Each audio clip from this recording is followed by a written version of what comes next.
오늘 하나님 말씀은 사무엘상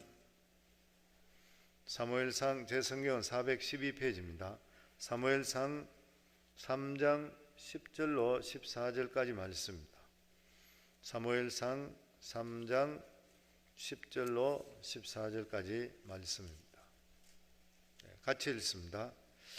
여호와께서 임하여 서서 전과 같이 사무엘아 사무엘아 부르시는지라. 사무엘이 이르되 말씀하시옵소서 주의 종이 듣겠나이다 하니 여호와께서 사무엘에게 이르시되 보라 내가 이스라엘 중에 한 일을 행하리니 그것을 듣는 자마다 두 귀가 울리리라. 내가 엘리의 집에 대하여 말한 것을 처음부터 끝까지 그날에 그에게 다 이루리라. 내가 그의 집을 영원토록 심판하겠다고 그에게 말한 것은 그가 아는 죄악 때문이니 이는 그가 자기의 아들들이 저주를 자청하되 금하지 아니하였습니다. 그러므로 내가 엘리의 집에 대하여 맹세하기를 엘리 집안의 죄악은 제물로나 예물로나 영원히 속죄함을 받지 못하리라 하였노라 하셨더라. 아멘. 우리 배찬식 선교사님. 성도 여러분, 주 안에서 평안하셨습니까? 언제나 하나님의 크신 축복이 임하는 가정이 되시기를 기도드립니다. 지난 특세 때에 제가 사무엘서를 가지고 말씀드렸습니다. 그래서 계속적으로 사무엘서를 가지고 말씀을 드리려고 합니다. 사무엘서의 시작은 참 암울합니다. 당시는 사사시대입니다. 특징이 무엇입니까? 하나님의 말씀대로 살지 않고 자기 마음대로 멋대로 생각하고 판단하고 생활하던 때가 사사시대이지 않습니까? 그래서 암울하기도 합니다만은 한나에게는 자녀가 없다고 그렇게 기록을 하고 있습니다. 더욱더 가슴이 아픈 내용이죠. 자식이 없던 한나가 하나님 아버지 앞에 기도드립니다. 하나님 아버지, 나에게 자녀를 주시면 내가 이 자녀를 하나님께 평생 바치겠습니다. 이렇게 서원기도합니다. 하나님께서 기도를 들으시고 사무엘을 주셨습니다. 한나가 그 사무엘을 하나님께 바치게 됩니다. 그런데 한나가 하나님 아버지 앞에 사무엘을 바친 것은 서원 기도하였기 때문입니다만 그보다도 우리 하나님은 나의 아들을 바칠 만큼 가치가 있으신 분이기 때문입니다. 하나님은 내가 가지고 있는 가장 귀한 것을 바치기에도 가치가 있으신 분이기 때문입니다. 내가 가지고 있는 모든 것을 하나님 아버지 앞에 바쳐도 받으시기에 합당하신 분이라고 제가 특세 때에 말씀을 드렸습니다. 그렇습니다. 우리 하나님은요, 우리의 모든 것을 받으시기에 합당하신 분이시라는 것입니다. 한나를 키워서 하나님 아버지 앞에 바칩니다. 그것이 2장입니다. 2장에 보면은 그러한 말씀이 있습니다. 한나가 매년 제사를 드리러 성막으로 갈 때에 사무엘의 겉옷을 만들어서 가지고 갔다고 그렇게 기록하고 있습니다. 성도 여러분, 어느 부모가 자식의 옷을 만들 때에 정성을 다하지 않는 부모가 있겠습니까? 당연히 한나도 정성을 다하여서 사무엘의 겉옷을 만들어서 사무엘에게 주었을 것입니다만은 저는 그렇게 그것만 생각하고 있지 않습니다. 한나가 누구입니까? 기도의 사람 하면은, 기도의 여인이라면은 우리는 한나를 꼽지 않습니까? 기도하는 사람은 틀린다는 것입니다. 한나는요, 사무엘의 옷을 만들 때에, 겉옷을 만들 때에 한 올 한 올 뜰 때마다 기도하면서 옷을 만들었다는 것입니다. 하나님 아버지, 우리 사무엘을 지켜주세요. 우리 사무엘과 함께하여 주시오. 돌봐주세요. 이렇게 한나는 분명히 기도하면서 사무엘의 겉옷을 만들었다고 생각합니다. 그렇게 만든 기도의 옷을 입은 사무엘, 누가 감히 그를 나쁜 곳으로 인도할 수가 있겠습니까? 사무엘이 성막에서 자란 자녀입니다. 하나님께 바쳤지 않습니까? 그때 누구와 함께 생활을 했겠습니까? 당연합니다. 저는 그렇게 생각합니다. 홈리와 비드하스와 함께 먹고 놀고 생활했을 것이라고 저는 그렇게 생각하고 있습니다. 홈리와 비드하스 누구입니까? 하나님께서 그의 행실이 나빴어. 다른 성경 번역에는 불량자라고 기록하고 있습니다. 너무 행실이 나빠서 죽이기로 뜻하셨던 그러한 자녀가 홈리와 비느하스입니다. 그러한 불량자 홈리와 비느하스와 함께 생활할지라도 그러한 나쁜 곳으로 빠지지 않고 말씀대로 잘 자랄 수 있었던 것이 한나의 그 기도, 그 기도하면서 만든 겉옷을 입었기 때문에 그 옷이 자기 사무엘을 감쌀 때 감쌌기 때문에 그러한 나쁜 곳으로 빠지지 않았다고 저는 생각합니다. 이 말씀도 제가 한번 새벽기도 때에 말씀을 드린 것입니다. 그래서 주 안에서 봉사하면서 자랄 때에 3장에 와서 하나님께서 사무엘을 부르십니다. 사무엘아, 사무엘아. 4번 부르셨습니다. 여러분은 3장을 읽으면서 의문이 없습니까? 저는 한 가지 의문이 있습니다. 하나님께서 사무엘을 부르셨는데 사무엘에 대한 내용은 하나도 없습니다. 전혀 없는데 왜 사무엘을 불렀을까입니다. 만약에 최소한 사무엘의 가정이 앞으로 어떻게 될 것이라는 그러한 말씀을 하셨다면 어느 정도는 이해가 되지 않습니까? 그런데 그런 내용은 전혀 없고 엘리 가정에 대한 그러한 말씀을 하셨습니다. 그 내용이 11절부터 14절까지 적혀 있습니다. 12절부터 읽으면 이렇습니다. 12절입니다. 내가 하나님이십니다. 내가 엘리의 집에 대하여 말한 것을 처음부터 끝까지 그날에 그에게 다 이루리라. 내가 그의 집을 영원토록 심판하겠다고 그에게 말한 것은 그가 아는 죄악 때문이니 이는 그가 자기의 아들들이 저주를 자청하되 금하지 아니하였음이니라. 한마디로 말씀을 드리면은 엘리의 가정을 심판하겠다는 그러한 말씀입니다. 엘리의 가정에 대한 말씀을 사무엘에게 하셨다는 것입니다. 왜 그렇게 하셨을까? 의문 아닙니까? 그 답은 저는 그렇게 생각합니다. 하나님께서 버리신 그러한 가정은 더 이상 하나님과 대화를 하지 않는다. 말씀을 하지 않는다는 그러한 말씀입니다. 개인뿐만이 아니라 민족도 마찬가지입니다. 1절에 이렇게 기록하고 있습니다. 아이 사무엘이 엘리 앞에서 여호와를 섬길 때에는 여호와의 말씀이 희귀하여 이상이 흔히 보이지 않았더라. 왜 여호와의 말씀이 희귀하였겠습니까? 사무엘 시대이기 때문입니다. 사사 시대이기 때문입니다. 영적으로 완전히 타락한 시대였기 때문이라는 것입니다. 그렇습니다. 개인이 영적으로 완전히 바닥까지 떨어지면은 그 가정에는 하나님이 관심을 가지지 않으실 것이고 뿐만이 아니라 민족이 영적으로 나락에 떨어져도 그 민족에게는 말씀을 하지 않으신다는 것입니다. 그런데 사무엘은 어떻습니까? 2장 21절에 보면은 하나님 앞에서 자라니라. 말씀대로 자랐다는 것입니다. 3장 21절에는 다시 나타나셨다고 기록하고 있습니다. 여기에 다시라는 말씀이 참 중요하다고 생각합니다.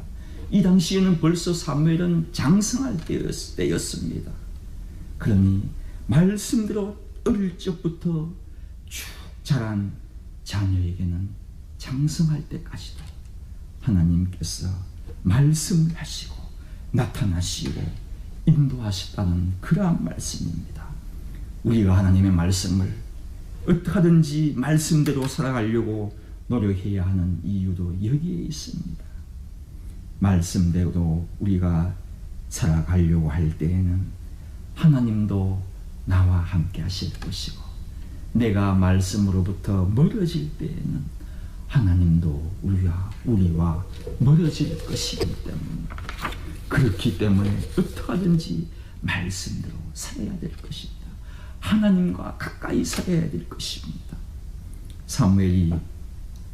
하나님이 사무엘에게 나타나셔서 하신 말씀은 엘리 가문의 저주의 말씀이라고 그렇게 말씀드렸습니다. 거기에 보면은 이 말씀이 있습니다. 저주를 자청하되 금하지 아니하였음이니라. 이것이 죄목입니다. 저주를 자청하였다. 그러나 금하지 아니하였다. 여러분에게는 느끼는 것이 없습니까? 하나님의 말씀은 어제나 오늘이나 영원토록 통일하신 말씀입니다. 이 말씀이 무엇입니까? 사무엘에게 말씀하신 그 옛날의 그 말씀이 과거의 말씀이 아니라 지금도 우리에게 역사하시고 살아서 생명을 주시는 그러한 말씀이라는 것입니다. 성경은 역사책입니다. 그러나 세상의 역사책과 다른 것은 성경 말씀 안에는요, 생명이 있지 않습니까? 생명이 있는 역사책이기 때문에 지금도 우리에게 살아 역사하시는 말씀이라는 것입니다. 저주를 자청하되 금하지 아니하였음이니라. 무엇을 여러분들 느끼십니까? 이것 때문에 엘리의 한 가정의 대를 끊어버리셨다면 이 말씀이 얼마나 중요한 말씀이겠습니까? 이 말씀을 전하기 위하여서 누워있던 잠자는 사무엘이었을지도 모르고 정확하게 표현되어 있지 않지만은 누워있던 사무엘을 4번이나 불러서 일으키신 하나님, 얼마나 중요하였기 때문에 4번이나 일으켰겠습니까? 저주를 자청하는 길, 저주의 길입니다. 사망의 길입니다. 죽음의 길입니다. 지옥 길입니다. 지옥 길. 우리의 주위에는 저주를 자청하는 자들, 죽음의 길로 가는 사람들 참 많이 있습니다. 여러분들은 그들을 얼마나 금하고 있습니까? 저주라면 저는 또 다른 저주가 머리에 떠오릅니다. 갈라디아 3장 13절 말씀입니다. 그리스도께서 우리를 위하여 저주를 받은 바 되사 율법의 저주에서 우리를 속량하셨습니다. 기록된 바 나무에 달린 자마다 저주 아래에 있는 자라 하였습니다. 그리스도께서 우리를 위하여 저주를 받은 바 되사 십자가에 못 박히셨다는 것입니다. 율법의 저주에서 죽을 수밖에 없다는 것입니다. 그 죽음의 저주에서 우리를 속량하셨다는 것입니다. 살리셨다는 것입니다. 우리 주님도 저주를 받으신 분입니다. 그런데 그것을 유대인들은, 아니 우리는 금하지도 않았습니다. 오히려 십자가에 못 박으소서, 못 박으소서 그렇게 외치던 자 아닙니까? 하나님께서는요, 저주의 길을 금하지 않았던 엘리에게는 4번 찾아갔어. 사무엘에게 말했습니다.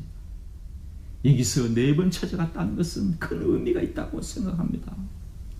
하나님께서 반드시 내가 이루겠다는 그러한 강한 의도가 있는 것 아닙니까?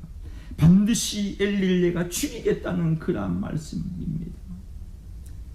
주님의 십자가의 저주를 막지도 않고 금하지도 않고 오히려 정당화한 우리들은요, 당연히 죽고 또 죽고 죽어야 하는 것 아닙니까? 그러나 이 어찌 된 일입니까? 영문입니까? 우리는 천국 가게 되었습니다. 성도 여러분, 예수님을 인간이 십자가에 못 박을 때에 아버지 되신 하나님의 마음을 생각해 보신 적 있으십니까? 예수님을 가장 사랑하는 한 외아들을 죄인이 십자가에 못 박을 때에 그때의 심정, 하나님의 심정을 생각해 보신 적이 있느냐고요. 심판자 예수님께서, 그리스도께서 오히려 심판을 받아야 할 그 인간들에게 심판을 받게 되는 그 순간 하나님의 마음을 생각해 보신 적이 있으시냐고요. 우리 인간의 언어로는 표현을 할 수가 없습니다. 언어도 하나님께서 지어주신 것입니다. 그 언어를 하나님께서 인간의 말로 표현할 수 있는 단어를 주셨다면 우리가 그 단어를 떠오를 때마다 두려워서 견딜 수가 없을 것입니다. 그렇기 때문에 하나님께서 우리에게 하나님의 그 당시에 하나님의 마음을 표현할 수 있는 단어, 언어를 우리에게 주지 않은 건 아니겠습니까?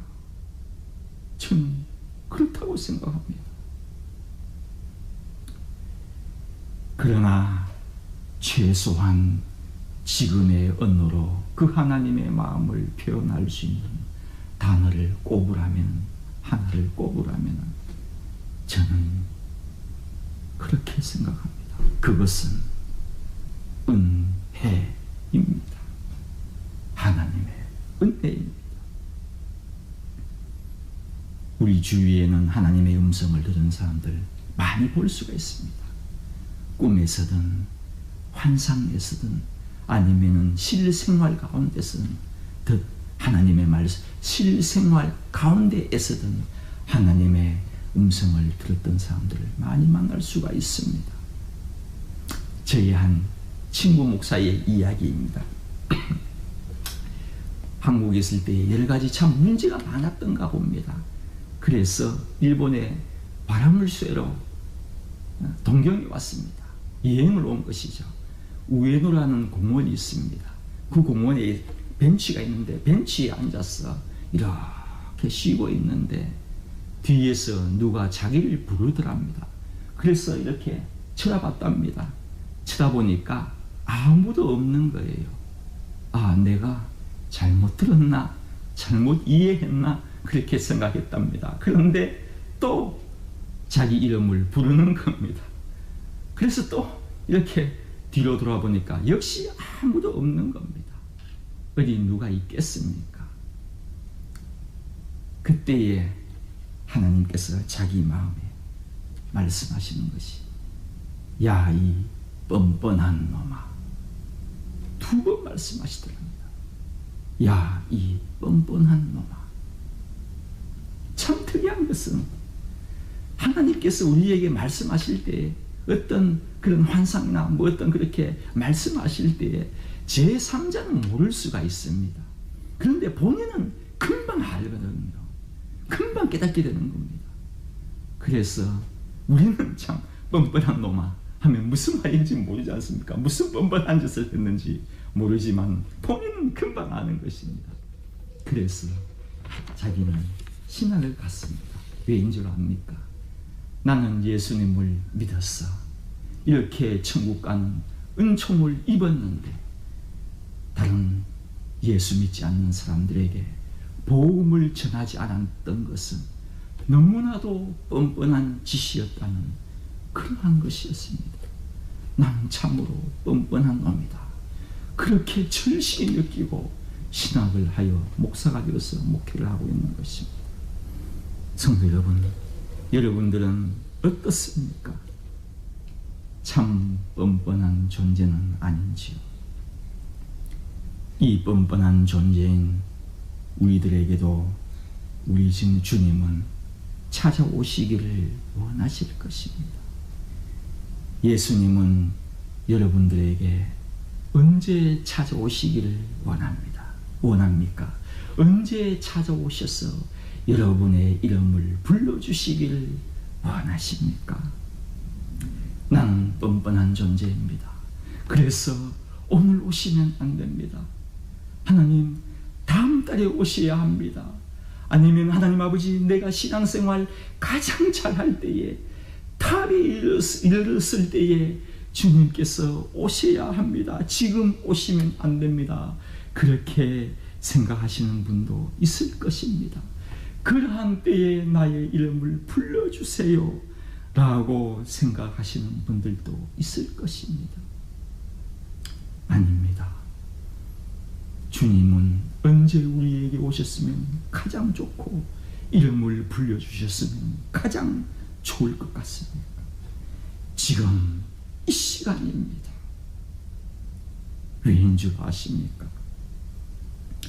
찾아오신 주님은 사무엘에게 한 말씀, 저주를 자청하였으나 금하지 않았기에 늘 심판하기로 뜻하셨다는 그 말씀을 하실 것 같습니까? 아닙니다.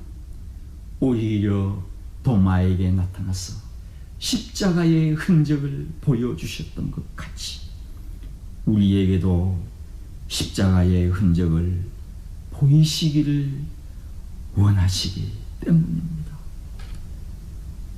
십자가의 흔적이 있으므로 그 은혜의 흔적 때문에 우리는 오늘도 살아갈 수 있는 것입니다. 십자가의 흔적, 그 은혜의 흔적, 하나님의 영원하신 사랑을 입은 성도 여러분, 이번 한 주간도 하나님의 그 은혜, 사랑을 전하시는 여러분들 되시기를 주님의 이름으로 부탁드립니다.